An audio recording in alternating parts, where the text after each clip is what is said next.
getmişsən.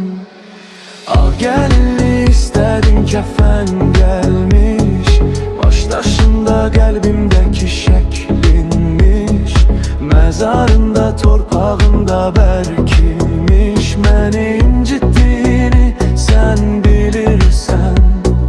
Ağ gəlinli istədim, kəfən gəlmiş, başdaşında qəlbimdəki şəklinmiş, məzarında torpağında bərkimiş. Məni incitdiyini sən bilirsən.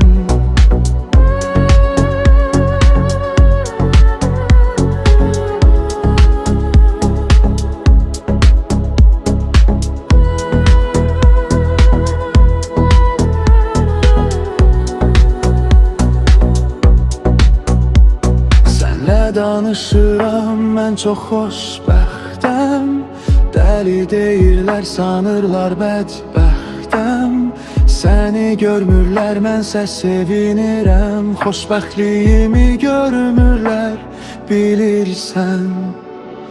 Ağ gəlinli istədim, kəfən gəlmiş, başdaşında qəlbimdəki şəklinmiş, məzarında torpağında bərkimiş. Məni incitdiyini sən bilirsən.